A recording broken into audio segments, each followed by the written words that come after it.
ಭಾಷೆಯಿಂದ ನಾನು 10ನೇ ತರಗತಿಯಲ್ಲಿ ಓದುತ್ತಿದ್ದೇನೆ. ಇಂದು ನಾನು ನನ್ನ ಅನಿಸಿಕೆಗಳನ್ನು ಹೇಳಲು ಬಯಸುತ್ತೇನೆ. ಮೊದಲನೇದಾಗಿ ನಾನು ಈ ಶಾಲೆಗೆ 6ನೇ ತರಗತಿಗೆ ಪ್ರವೇಶ ಪಡೆಯುತ್ತೇನೆ. 6ನೇ ತರಗತಿಯಿಂದ 10ನೇ ತರಗತಿವರೆಗೆ ನನಗೆ ಶಿಕ್ಷಕರು ನನ್ನ ಜೀವನದ ಮೌಲ್ಯಗಳನ್ನು ತುಂಬ ಚೆನ್ನಾಗಿ ಕಲಿಸಿದ್ದಾರೆ. ಹಾಗೂ ನಾನು ಮಾಡಿದಂಥ ತಪ್ಪುಗಳನ್ನು ನನಗೆ ತಿದ್ದಿ ಸರಿಯಾಗಿ ಬುದ್ಧಿ ಹೇಳಿ ನನ್ನನ್ನು ಉತ್ತಮ ವಿದ್ಯಾರ್ಥಿಯಾಗಿ ಮಾಡಿದ್ದಾರೆ. ಹಾಗೂ ನಾನು 10ನೇ ತರಗತಿ ಬಂದಾಗ ನನಗೆ ಉತ್ತಮವಾದ ಶಿಕ್ಷಣವನ್ನು ನೀಡಿ ಹಾಗೂ ನನಗೆ 10ನೇ ತರಗತಿ ಪರೀಕ್ಷೆಯ ಬಗ್ಗೆ ಭಯವನ್ನು ಹೋಗಲಾಡಿಸುವ ಬಗ್ಗೆ ಮುನ್ನೆಚ್ಚರಿಕೆ ಕ್ರಮಗಳನ್ನು ಹೇಳಿದ್ದಾರೆ ಎಂದು ಹೇಳುತ್ತಾ ನನ್ನ ಅನಿಸಿಕೆಗಳನ್ನು ಮುಗಿಸುತ್ತೇನೆ. ಧನ್ಯವಾದಗಳು.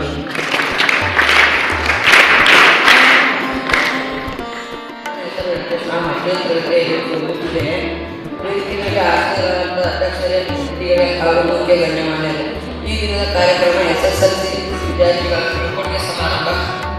ಈ ದಿನದ ಅನಿಸಿಕೆಗಳನ್ನು ಹೇಳಲು ಬಯಸುತ್ತೇನೆ. ಮೊದಲನೇದಾಗಿ ಒಂದು ಕವನ ಹೇಳ್ತೇನೆ. ನಮ್ಮ ಶಾಲೆ ಸುಂದರ, ಇದುವೇ ಜ್ಞಾನ ಮಂದಿರ, ನಾವೇ ಗುಡಿಗಳು, ಬೆಳೆಸುತ್ತಿರುವುದು ನಮ್ಮ ಗುರುಗಳು ಎಂದು ಹೇಳುತ್ತಾ, ಇಂದು ನಮ್ಮೆಲ್ಲರಿಗೂ ಸುಖದ ದಿನ, ದುಃಖದ ದಿನ ಹಾಗೂ ಅಗಲುವ ದಿನವಾಗಿದೆ. ನಮ್ಮ ಮುಂದಿನ ಉಜ್ವಲ ಭವಿಷ್ಯಕ್ಕಾಗಿ ಇಂದು ನಮ್ಮಿಂದ ಅಗಲುವುದು ಅನಿವಾರ್ಯವಾಗಿದೆ. Student life is golden life ಎನ್ನುತ್ತಾರೆ. ಅಂದರೆ ವಿದ್ಯಾರ್ಥಿ ಜೀವನ ಬಂಗಾರ ಜೀವನ ಇದ್ದಂತೆ. ಹೇಳುವುದೆಂದರೆ ತಾಯಿ ಮಗುವಿಗೆ ಜನ್ಮ ನೀಡುತ್ತಾರೆ, ಶಿಕ್ಷಕರು ಮಗುವಿಗೆ ಮರು ಜನ್ಮ ನೀಡುತ್ತಾರೆ. ಇಲ್ಲಿ ನಮ್ಮ ತಪ್ಪು ಒಪ್ಪುಗಳನ್ನು ತಿದ್ದಿ ನಮ್ಮ ಮುಂದಿನ ಭವಿಷ್ಯಕ್ಕಾಗಿ ಆರಿಸಬೇಕು ನಮ್ಮಲ್ಲಿ ವಿನಂತಿಗೊಳಿಸುತ್ತೇನೆ. ಮತ್ತು ಮಾಸ್ತರ್ ಅಂದರೆ ಮಾ ಅಂದರೆ ತಾಯಿ, ಸರ್ ಅಂದರೆ ಮೆಟ್ಟಿಲುಗಳು. ಎಂದರೆ ಇಲ್ಲಿ ನಮ್ಮ ಜೀವನದ ಮೊದಲನೇ ಮೆಟ್ಟಿಲನ್ನು ನಮ್ಮ ಎರಡನೇ ತಾಯಿಯಾದ ಗುರುಗಳಿಂದ ಪ್ರಾರಂಭವಾಗುತ್ತದೆ. ಸ್ನೇಹದ ಕ್ಷಣಗಳು ಚಿರಋಣಿಯಾಗಿರುತ್ತವೆ. ನಮ್ಮ ಹೃದಯಕ್ಕೆ ಸದಾ ಅಮೂಲ್ಯ. ಬೀಳ್ಕೊಡುಗೆ ಎಂದರೆ ಅಂತ್ಯವಲ್ಲ, ಹೊಸ ಕನಸುಗಳಿಗೆ ಎಂದು ಮೊದಲ ಹೆಜ್ಜೆಯಾಗಿದೆ. ಇಷ್ಟು ಹೇಳಿ ನನ್ನ ಅನಿಸಿಕೆಗಳನ್ನು ಮುಗಿಸುತ್ತೇನೆ. ಎಲ್ಲರಿಗೂ ಧನ್ಯವಾದಗಳು.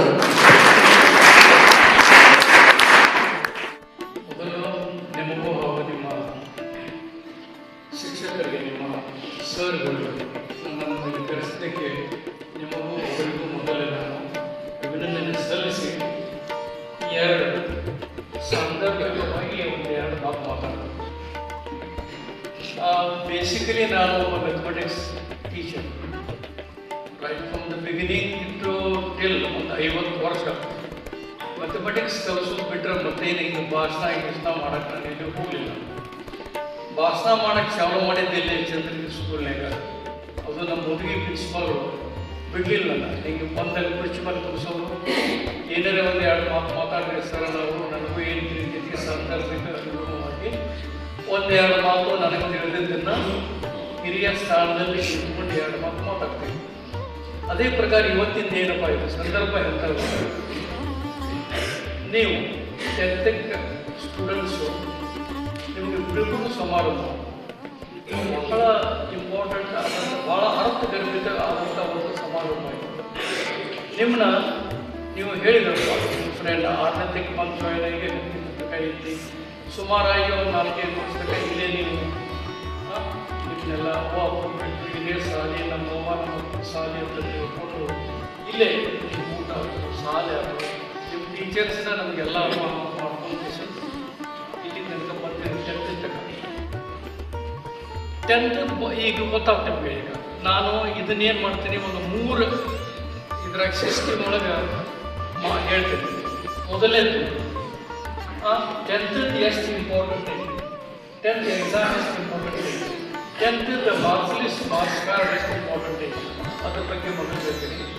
ಆಮೇಲೆ ನಿಮ್ಮ ಫ್ಯೂಚರ್ 10th ಮುಗಿದ ಕೂಡಲೇ ಏನು ಬರ್ತೈತಿ, ಆಮೇಲೆ PUC second year next stage 10th ಮುಗಿದ ಕೂಡಲೇ ಸೆಕೆಂಡ್ ಇಯರ್ ಯಾಕಂದ್ರೆ ಅವಾಗ ಹೇಳ್ತಾರೆ PUC ಸೆಕೆಂಡ್ ಇಯರ್ ಮುಗಿದ ಕೂಡಲೇ last stage very important stage. 3 stage ಒಳಗೆ ನೀವು ನಿಮ್ಮ ಫ್ಯೂಚರ್ ನಿಮ್ಮ ಭವಿಷ್ಯವನ್ನು ನಿರ್ಮಾಣ ಮಾಡ್ತಾರೆ.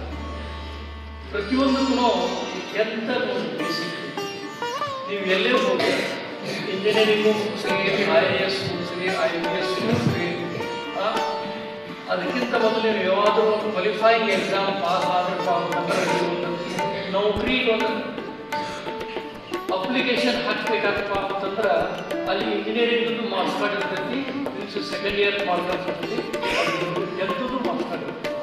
ನಿಮ್ಮ ಟೆಂತ್ದು ಮಾರ್ಕ್ಸ್ ಕಾರ್ಡ್ ಆಮೇಲೆ ಬೇಸಿಕ್ ಮಾರ್ಕ್ಸ್ ಕಾರ್ಡ್ ಮೊದಲ ಅದನ್ನು ನೋಡ್ತಾರೆ. ಹುಡುಗಿ ಹೆಂಗೆ ಮಾಡೋದು ಅಂತ ಟೆಂತಿಗೆ ಹೆಂಗೆ ಮಾಡ್ಯಾರ ನೋಡ್ಯಾರ ಕೂಡ ಸೆಕೆಂಡ್ ಇಯರ್ ಇಲ್ಲಿ ಹೆಂಗೆ ಮಾಡ್ಯಾರ ಇದನ್ನು ನೋಡಿ ಫೈನಲ್ ಇಂಜಿನಿಯರಿಂಗ್ ಡಿಸ್ಟಿಂಕ್ಷನ್ ತಗೊಂಡಿದ್ದರು ಅದನ್ನು ನೋಡ್ತಾರ. ಅದ್ರ ಜೋಡಿ ಎಲ್ಲನೂ ಮಾರ್ಕ್ಸ್ ಡಿಸ್ಟ್ರಿಬ್ಯೂಟ್ ಮಾಡ್ತಾರೆ. ಒಂದು 100 ಮಾರ್ಕ್ಸು 50 ಮಾರ್ಕ್ಸು ನಿಮ್ಗೆ ಇದು ಮಾಡ್ತಾರೆ. ಟೆಂತ್ ಸರ್ಟಿಫಿಕೇಟ್ ನೀವು ಎಷ್ಟು ಮಾರ್ಕ್ಸ್ ಅಟೆಂಡ್ ಮಾಡ್ತೀರಿ ಅದಕ್ಕೆ ಮಾರ್ಕ್ಸ್ ಕೊಡ್ತಾರೆ. ಸೆಕೆಂಡ್ ಇಯರ್ ಹೆಂಗೆ ಮಾಡಿರಿ ಆ ಪರ್ಫಾರ್ಮೆನ್ಸ್ ಆಮೇಲೆ ಫೈನಲಿ ನಿಮ್ಮ ಡಿಗ್ರಿ ಇದು ಬಿ ಎಸ್ ಸಿ ಆಗಲಿ ಬಿ ಎ ಆಗಲಿ ಇಂಜಿನಿಯರಿಂಗ್ ಆಗಲಿ ಬರ್ತದೆ.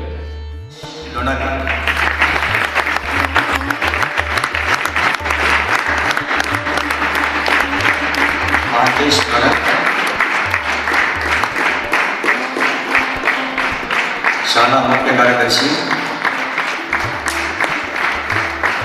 ಧನ್ಯವಾದಗಳು ಸರ್. ಈಗ ಮುಂದಿನ 8ನೇ ತಾರೀಕು ಮೊದಲನೇ ಪರೀಕ್ಷೆ ಕನ್ನಡವನ್ನು ನೀವು ಬರಿತಾ ಇದ್ದೀರಿ. ನಿಮಗೆಲ್ಲರಿಗೂ ಸಹಿತ ಒಳ್ಳೆಯದಾಗಲಿ. ಇವತ್ತು ಗುರುವಾರ ದಿವಸ ನಿಮಗೆಲ್ಲ ಹಾಲ್ ಟಿಕೆಟನ್ನು ಫಾರ್ಮಲಿ ಆಗಿ ವಿತರಿಸ್ತೀವಿ, ಆಮೇಲೆ ಉಳಿದವರಿಗೂ ಸಹಿತ ವಿತರಿಸ್ತೀವಿ. ನಮ್ಮ ಸಂಸ್ಥೆಯ ಅಧಿದೇವತೆ ಕರಿಯಮ್ಮ ದೇವಿ, ಸರಸ್ವತಿ ಮಾತೆ, ಈ ಎಲ್ಲ ಹಿರಿಯರ ಆಶೀರ್ವಾದ, ಗುರುಗಳ ಆಶೀರ್ವಾದ ನಿಮ್ಮ ಮೇಲೆ ಇರಲಿ. ಬರಲಿರುವ ಪರೀಕ್ಷೆ ಚೆನ್ನಾಗಿ ಬರೆದು ಹೆಚ್ಚು ಅಂಕಗಳನ್ನು ಪಡೆದುಕೊಂಡು ಹಿಂದಿನ ವಿದ್ಯಾರ್ಥಿಗಳಿಗಿಂತಲೂ ಸಹಿತ ಹೆಚ್ಚಿನ ರೀತಿಯೊಳಗೆ ಅಂಕಗಳನ್ನು ಪಡೆದುಕೊಂಡು ನಮ್ಮ ಶಾಲೆಯ ಫಲಿತಾಂಶ ಚೆನ್ನಾಗಿ ಬರಲಿ ಅಂತ ತಿಳ್ಕೊಂಡು ನಿಮಗೆ ಶುಭವನ್ನು ಹಾರೈಸ್ತೀನಿ ಮಕ್ಕಳೇ. Until it is not over, up to your win. ನೀವು ಇದರ ಅರ್ಥ ಇಷ್ಟೇ, ನೀವು ಜಯಶಾಲಿ ಆಗುವವರೆಗೂ ಸಹಿತ ನಿಲ್ಲಬೇಡ್ರಿ. ವಿಶ್ರಾಂತಿಯನ್ನು ತೆಗೆದುಕೊಳ್ಬೇಡಿ ಎನ್ನುವಂತಹದ್ದನ್ನು ಈ ಮಾತಿನ ಅರ್ಥ. ಹಾಗೆ 6ರಿಂದ 9ನೇ ತರಗತಿಯವರೆಗೆ ಸೋಮವಾರದಿಂದ ಪರೀಕ್ಷೆಗಳು ಆರಂಭವಾಗ್ತವೆ. 10ನೇ ತರಗತಿಯವರೆಗೆ 18ರಿಂದ ಏಪ್ರಿಲ್ 2ನೇ ತರಗತಿವರೆಗೆ 2ನೇ ತಾರೀಕಿನವರೆಗೆ ಎಕ್ಸಾಮ್ ಜರುಗುತ್ತವೆ.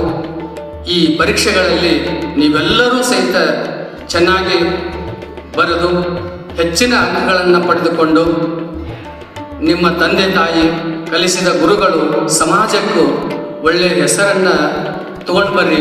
ತನ್ಮೂಲಕ ಸಮಾಜದಲ್ಲಿ ಎಲ್ಲರೂ ನಿಮ್ಮನ್ನು ಗುರುತಿಸುವಂತ ಆಗಲಿ ಅಂತ ಹೇಳ್ಕೊಂಡು ಮತ್ತೊಮ್ಮೆ ಎಲ್ಲರಿಗೂ ಸಹಿತ ಶುಭವನ್ನು ಹಾರೈಸ್ತೇನೆ.